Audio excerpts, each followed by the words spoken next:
Questo è Psychopomp.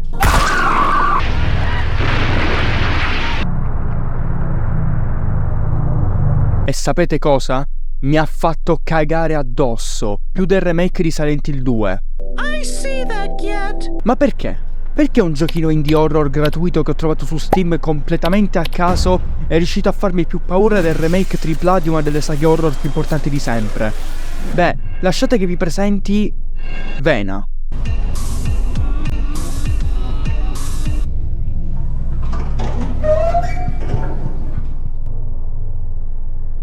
Immagina che la tua intera vita sia una menzogna, che per te il mondo non sia altro che un luogo corrotto, malato e pieno zeppo di bugie. In questo caso avresti solo due scelte: impazzire e perdere te stesso in questo mare di falsità, oppure cercare la verità a modo tuo, creare qualcosa in grado di farti vedere oltre il sottile velo che separa la tua realtà apparentemente calma e insignificante dall'abisso oscuro che si ceva sotto un edificio pubblico o governativo. Roba grossa, insomma, non credi? Questa è la vita di Vena. Questo è solo l'inizio di Psychopomp. Da una premessa così disturbante, capite bene che avevo aspettative molto alte. Aspettative che sono state subito soddisfatte proprio dalla protagonista Vena, un individuo fortemente disturbato dai pensieri intrusivi. Nulla di quello che pensa è normale e abbiamo paura. Quello che lei trova affascinante per noi è disgustoso. Quella che per lei è la normalità per noi è pura follia. Abbiamo paura che lei da un momento all'altro possa smattare e fare di testa sua, facendo pagare le conseguenze a noi videogiocatori. E questo sentimento di disagio interiore non solo è fighissimo, ma dovremmo sorbircelo per tutto il tempo, perché saremmo bloccati con lei per tutto il gioco, che ci piaccia oppure no. La cosa che più mi ha colpito di questo titolo però non è la storia, che è anche abbastanza interessante per carità, ma la sua presentazione, una bellissima estetica sporca e caotica, ma allo stesso tempo affascinante. Psychopomp è essenzialmente un dungeon crawler simile per certi versi a Baroque, con una grafica low poly in 3D, molto simile a quella della PlayStation 1. L'estetica del gioco è corrotta, malata, i colori sono ipersaturati, i suoni ambientali sono angoscianti, l'occlusione dalla nausea e l'atmosfera è minimal e claustrofobica. Lo sviluppatore del gioco, Carbonic, è una persona che ne sa a pacchi di horror, e si vede. Questo ragazzo riesce con 4 poligoni in croce a creare un senso di ansia perenne dall'inizio alla fine, che non viene mai, e dico mai, smorzato. Ed è questo quello che fa paura. Spesso e volentieri in videogiochi e film horror si ha l'abitudine di creare questo senso di oppressione e ansia attraverso musica e ambientazioni, per poi rovinare tutto con jumpscare o cambi di scena improvvisi che non hanno nulla a che fare con il tema dell'opera. Questo modo di fare prende il nostro ansiometro e lo svuota completamente. Psychopomp invece è molto più bastardo sotto questo punto di vista. Per tutta la durata del gioco, eccetto che per un brevissimo periodo, non ci sarà un momento in cui potremo prendere fiato. Saremo sempre al buio, sempre circondati da suoni terrificanti e sempre con degli occhi puntati addosso. Saremo in piena paranoia, esattamente come la protagonista. Geniale. Questa cosa, tristemente, non c'è nel remake di Silent Hill 2. Il remake di Silent Hill 2 è un titolo che punta molto, forse troppo, sul tentativo di rimodernare il capitolo originale. Tuttavia, si perde in un bicchiere d'acqua. Nel remake, l'ansiometro è presente solo quando incontriamo per la prima volta i mostri. Non c'è quella sensazione di crescita esponenziale di disagio che ci rende sempre più paranoici.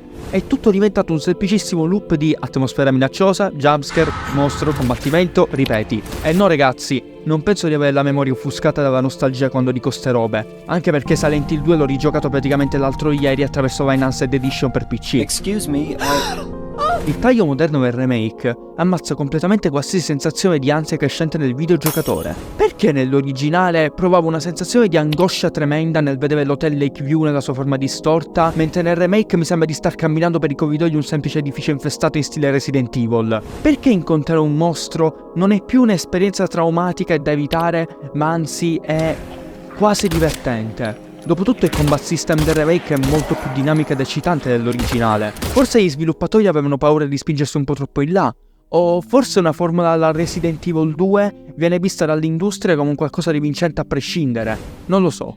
So solo che il remake non regge assolutamente l'ansiometro e tenta di svuotarlo ogni 5 minuti. Psychopomp invece non si fa problemi a prendere l'ansiometro e riempirlo completamente fino a distruggerlo, senza mai fermarsi e senza mai addolcire la pillola. Non hai un combat system veloce, sei lento come un carro armato, non hai una camera dinamica, sei una povera disgraziata schizofrenica qualunque con un casco in testa e un martello che va a 60 fps in un gioco che va a 30, niente di più, niente di meno. Se pensate che questo sia già un po' too much, lasciate che vi presenti i mostri di Psychopomp.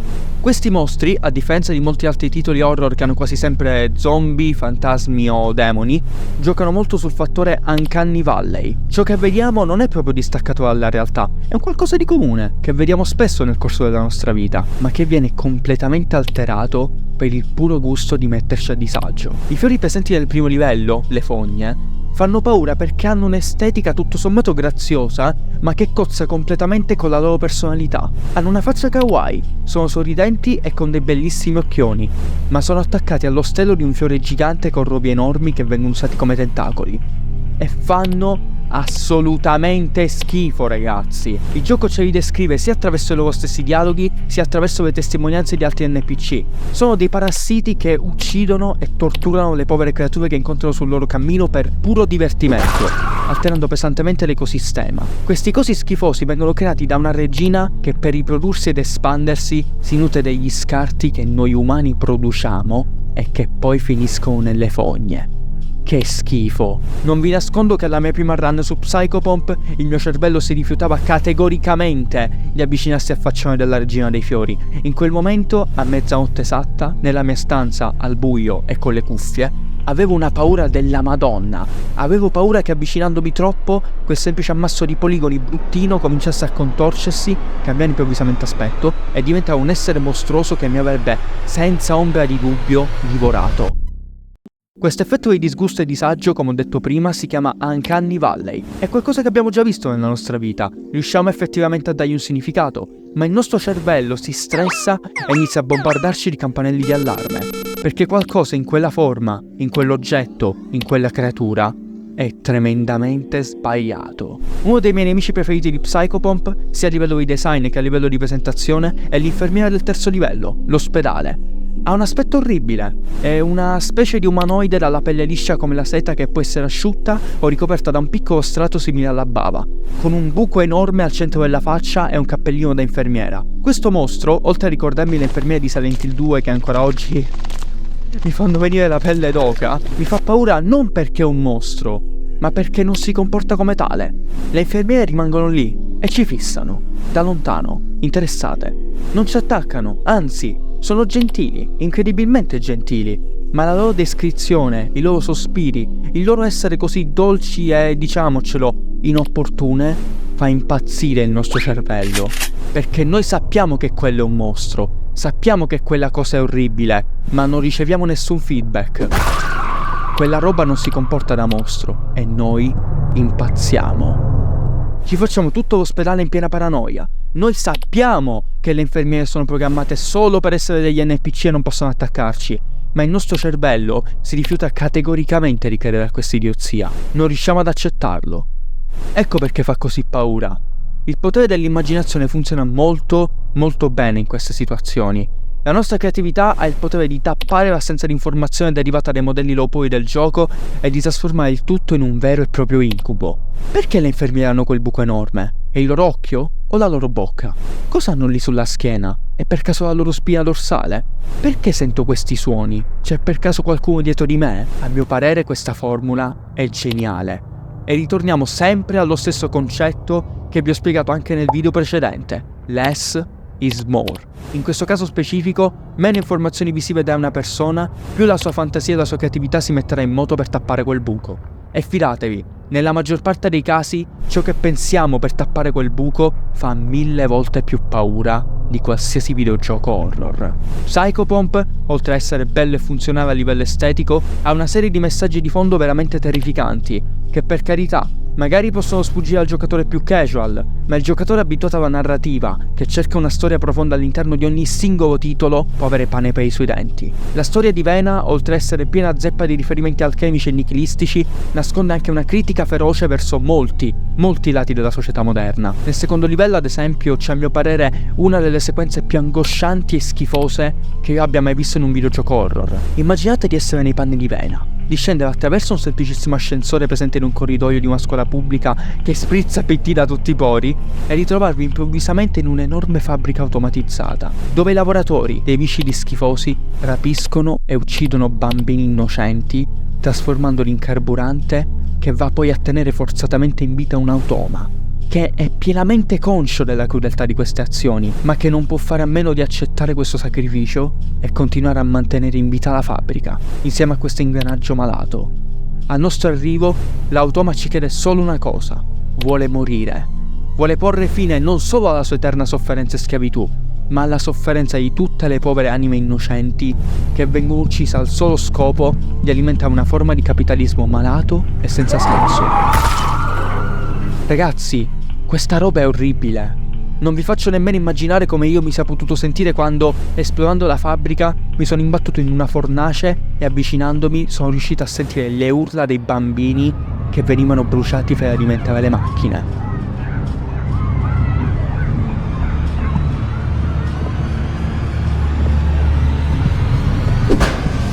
E ritorniamo sempre allo stesso discorso. Tutta questa descrizione agghiacciante è sì in parte detta visivamente dal gioco, ma tutti i puntini li ho uniti io. È questo ciò che rende Psychopomp così speciale e spaventoso, la sua capacità di darti degli scenari da incubo e allo stesso tempo lasciare che il tuo cervello gli dia un'interpretazione. Il gioco è pieno di momenti così, momenti che mettono a dura prova non solo la nostra fantasia, ma anche le nostre emozioni. Mentre giocavo, mentre navigavo in quella fabbrica tremenda, con il sottofondo assordante suono dei macchinari, non potevo fare a meno di accostare Psychopomp a quel Silent Hill 2 che era stato così importante per la mia crescita videoludica. Quando ero piccolo, Silent Hill 2 incarnava perfettamente i concetti mostrati in Psychopomp. Aveva una storia, complessa, interessante e oscura, certo, ma stava a te unire i puntini, stava a te dare un significato a quelle ambientazioni, a quelle scritte sul muro, a quelle creature così orribili che sembravano umane ma erano tremendamente sbagliate. Silent Hill 2 non faceva paura perché aveva il mostro brutto come la peste che ti faceva i jumpscare dentro una villa abbandonata. Silent Hill 2 faceva paura perché aveva quest'aura così maligna, così misteriosa e affascinante intorno a sé che costringeva il tuo cervello a riflettere su ciò che aveva appena visto. L'assenza di fotorealismo, la telecamera bloccata, le cutscene con Pyramid Head che davano quel tocco agghiacciante di vedo non vedo. Quello è horror all'ennesima potenza, e Psychopomp è esattamente così. Non ho scelto un titolo così particolare per il mio video per fare clickbait, ma perché è la pura verità. Silent Hill 2 Remake da un punto di vista tecnico è eccellente. Hanno aggiustato molti problemi dell'originale, hanno reso i puzzle più stimolanti, hanno pompato la grafica al massimo, ma cambiare elementi essenziali come le riprese cinematografiche, le cutscene e perfino i personaggi va a intaccare in maniera irreparabile l'atmosfera del gioco originale. E so che molti di voi diranno ma è un remake, i remake non sono remastered. Sì, ma avrei preferito di gran lunga un remake di Silent Hill 1, che a differenza del 2, che può ancora essere giocato senza problemi, aveva davvero bisogno di una nuova passata di vernice. Il nostro cervello, vedendo il remake di Silent Hill 2, non va a dire «Oh, ma che cazzo è quella roba? Non riesco a capire cosa sia», ma dice «Ah, ok, è un'infermiera con la faccia deturpata». Quando fai un gioco horror e metti tutti questi dettagli per il puro gusto di aggiungerli, vai a togliere l'elemento più importante per un titolo di questo tipo, l'immaginazione. Ecco perché Psychopomp a mio parere fa più paura di questo remake. Non è un gioco AAA dal valore di milioni di dollari che deve vendere, altrimenti tutti i dipendenti dello studio possono tornarsene a casa senza lavoro. Ma è un gioco che, esattamente come Silent Hill 2, quello del Team Silent, aveva solo un tarlo in testa: di raccontarti qualcosa di scomodo nella maniera più figa possibile. Se ci pensate, Psychopomp e Silent Hill 2 hanno un modus operandi molto simile per gestire le ambientazioni. La storia è diversa, le tematiche sono diverse, ma entrambi i titoli riescono a prendere le paure più profonde dell'animo umano e a concretizzarle nel peggiore degli incubi. Se ci fate caso, i riferimenti alla saga di Silent Hill in Psychopomp sono molteplici. Tralasciando le infermiere dell'ospedale, una sequenza in particolare mi è rimasta impressa nel cervello. Questa qui. Stay away from the insect, as it is highly dangerous. Do not attempt to communicate with the insect, as it is highly dangerous. The insect is not real. The insect is not real. The insect is not real. Vi ricorda qualcosa? Don't touch that dial now. We're just getting started. Retrieved the rifle and shot his wife as he was cleaning up the kitchen. You can't trust the tap water. Oh, sorry. Är här på vård. Och de övervakar och ser allt.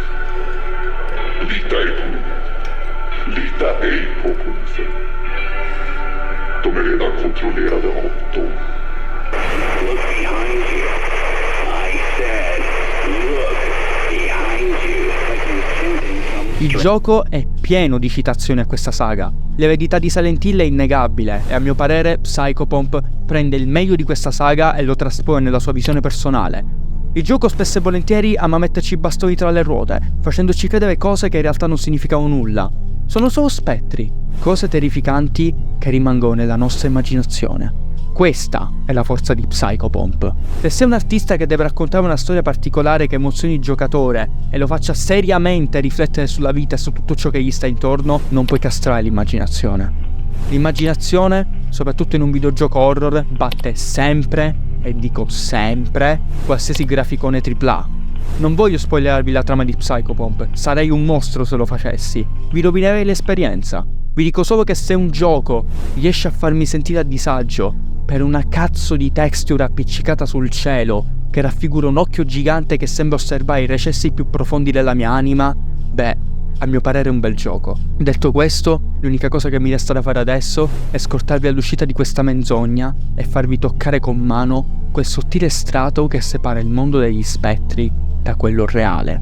Indossate il vostro casco, il vostro Psychopomp, affrontate le vostre paure più recondite e, proprio come la nostra cara Vena, uscite dalla vostra crisalide.